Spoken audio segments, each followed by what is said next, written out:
Professional musician sir. India మొత్తం తిరుగుతూ ఉంటాను. షో చేయటం వల్ల నేను బయట ఫుడ్ తింటాను సార్. ఫంక్షన్‌లో అక్కడ ఫుడ్ తినటం వల్ల నాకు గ్యాస్ ట్రబులు, ఆ తర్వాత అల్సర్ వచ్చింది సార్.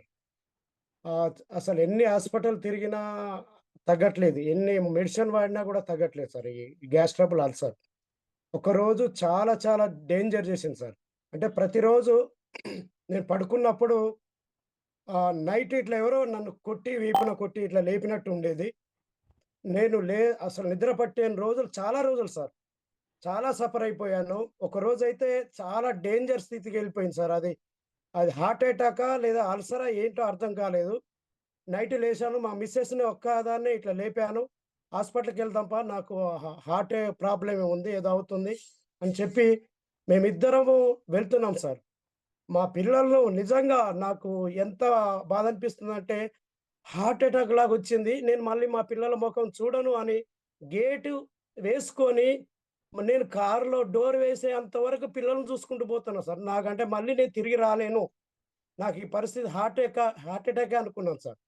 నేను ఆ హాస్పిటల్‌కెళ్ళిన తర్వాత వాళ్ళందరూ చెకప్ జేశారు. హార్ట్ అటాక్ కాదండి. ఇది హార్ట్ ప్రాబ్లమ్ అదే నీకు అల్సర్ వచ్చింది. అల్సర్ ఉంది గాబట్టి దానివల్ల అని మళ్ళీ మెడిసిన్ ఇవ్వటం జరిగింది సార్. తర్వాత ఈ క్యూర్సెల్ వాడిన తర్వాత ఆ ప్రాబ్లమ్ లేదు సార్.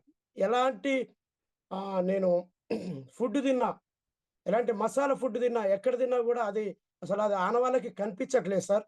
తర్వాత నాకీ హెయిర్ గ్రోత్ వచ్చింది సార్. నేను మీకు లైవ్‌లో చూపిస్తున్నాను. హెయిర్ గ్రోతు ఇది చాలా ఇట్లా నేను షో చేసేటప్పుడు ఇదంతా బట్టతలలాగా కనిపిస్తది సార్ ఈ రౌండు.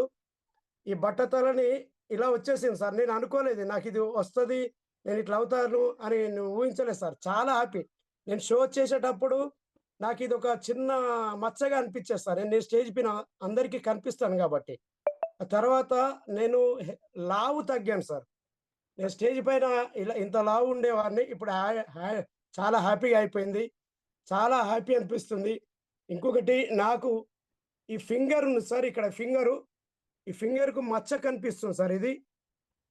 ఇది చలికాలం వచ్చిందంటే ఇక్కడ మొత్తము పగిలేది సార్ ఇదంతా. ఇట్లా పగిలి బ్లడ్ లాగా వచ్చేది. ఈ ఫింగర్ అయినా ఇలా వచ్చేది సార్. అయితే నేను షేక్ హ్యాండ్ ఇస్తే దీనితోటి ఇచ్చేవాడిని. నేను చాలా హాస్పిటల్ తిరిగాను. పెద్ద పెద్ద హాస్పిటల్ తిరిగి టెస్ట్ చేయించాను. కానీ డాక్టర్సు ఇదేం లేదండి ఎలర్జీ అండి. మీరు ఏదో పడంది తింటున్నారు. అది ద వ తగ్గిస్తే సరిపోతుందని అనేవాళ్ళు. నేను లాస్ట్‌కి విసుగొచ్చి కూడా సోరియాసిస్ అన్నాను. అది కూడా కాదంటున్నారు సార్. లేదు సార్ ఇది లెప్రసీ చెప్పండి అన్నాను. కుష్టు వ్యాధా సార్ చెప్పండి అన్నాను. ఆ సార్ నవ్వుకుంటూ అన్నారు. కాదు సార్ అలాంటిది కాదు. ఇది ఎలర్జీ మీకు తగ్గుతది కానీ నేనిది వాడిన తర్వాత ఇది ఆనవాళ్ళకు లేకుండా ఎళ్ళిపోయింది సార్. ఈ చలికాలం వస్తే నాకు చాలా ఇబ్బంది పడేవాడిని.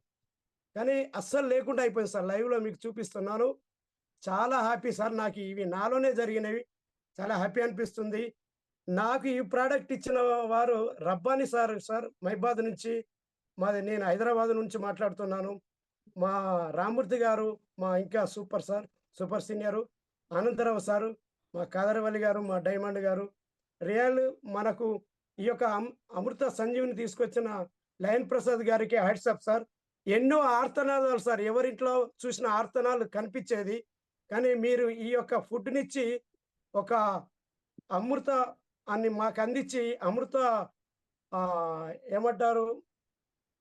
ఇగ చెప్పలేని స్థితిలో ఉన్నారు సార్. అంత hats off sir. Thank you so much.